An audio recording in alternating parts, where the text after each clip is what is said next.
नमस्कार। आज हम टोनी रॉबिन्स की किताब अडिग निवेशक मतलब अनशेकेबल पर थोड़ी बात करेंगे।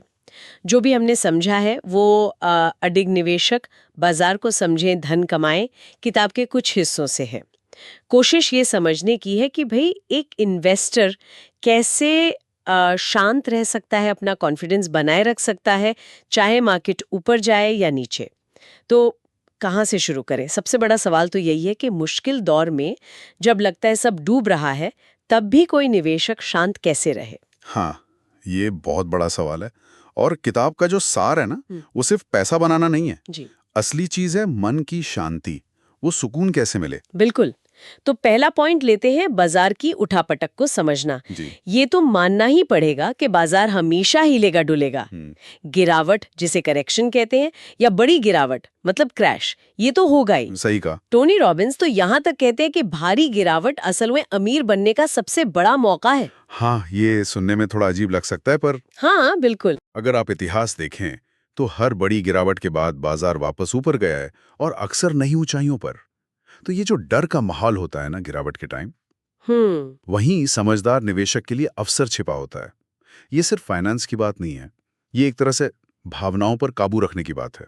लेकिन ये कहना आसान है, करना मुश्किल। जब अपना पैसा घट रहा हो तो डर तो लगता ही है। लगता है, बिल्कुल लगता है। इसीलिए शायद दूसरा पॉइंट इतना जरूरी है, कंपाउंडिंग। अच्छा, कंपाउंडिंग और समय का जादू। हाँ, मतलब जल्दी शुरू करना और फिर बस टिके रहना, धैर्य रखना।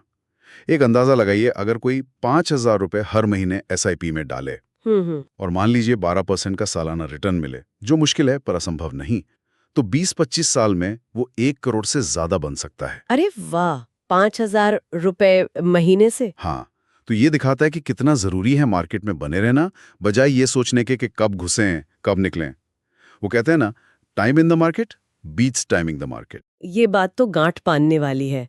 अच्छा, लेकिन इस कमाई पर एक चुपचाप डाका भी पड़ता है ना, वो फीस वाला मामला। आहो, वो तो बहुत ही अहम मुद्दा है, छिपी हुई फीस। कई म्यूचुअल फंड या एडवाइजर उनकी फीस हम अक्सर देखते ही नहीं। हाँ, वो छोटे अक्षरों में लिखा होता है। बिल्कुल। और मान लीजिए सिर्फ 2% सालाना फीस है। हाँ सुनने में लगता है क्या है 2%, हाँ, कुछ खास नहीं। लेकिन 30 साल के लंबे समय में ये आपकी कुल कमाई का बहुत बड़ा हिस्सा, शायद 40-50% तक खा सकती है। क्या बात कर रहे हैं, इतना? जी हाँ, सोचिए आपकी मेहनत की कमाई का आधा हिस्सा फीस में चला गया। इसीलिए वो कम लागत वाले इंडेक्स फंड की बात करते हैं। जैसे निफ्टी 50 वाले। हाँ बिल्कुल, उनका खर्चा मतलब एक्सपेंस रेशियो बहुत कम होता है। और सच ये भी है कि ज्यादातर फंड मैनेजर लगातार मार्केट को हरा नहीं पाते। तो सीधी सी बात है, अपनी कमाई का ज्यादा हिस्सा अपने पास रखो। ये तो वाकई सोचने वाली बात है, हम कितना ध्यान देते हैं इन चीजों पर। अच्छा, इसी से जुड़ा एक और सिद्धांत है, डाइवर्सिफिकेशन। हाँ, यानी अपने सारे अंडे एक टोकरी में ना रखना। बिल्कुल, अपने निवेश को अलग अलग जगह बांटना। सही।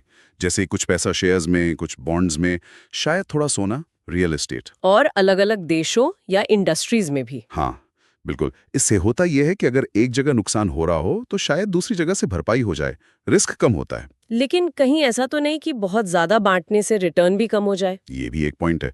जरूरत से ज्यादा डाइवर्सिफाई करना भी ठीक नहीं, एक संतुलन बनाना होता है। पर मूल बात वही है कि एक ही चीज पर निर्भर ना रहें। ठीक है, रिस्क मैनेजमेंट हो गया। अब बात आती है लक्ष्य की। किताब कहती है अपनी फाइनेंशियल फ्रीडम नंबर तय करो। हाँ, वो रकम जो आपको चाहिए ताकि आपको पैसों के लिए काम ना करना पड़े। इसका कोई तरीका भी है? मोटा मोटा हिसाब है।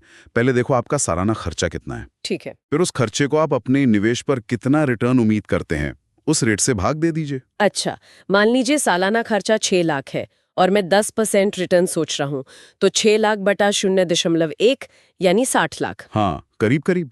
यह आपको एक अंदाजा देता है कि आपका लक्ष्य क्या है, एक दिशा मिलती है। ये स्पष्टता जरूरी है। और इसी लक्ष्य के साथ एक और बहुत गहरी बात जुड़ती है, जो पैसों से भी ऊपर है, कृतज्ञता, आभार। कृतज्ञता निवेश में? हाँ, टोनी कहते हैं असली दौलत पैसा नहीं, कृतज्ञता का भाव है। रोज इस बात के लिए शुक्रगुजार होना कि आपके पास क्या है।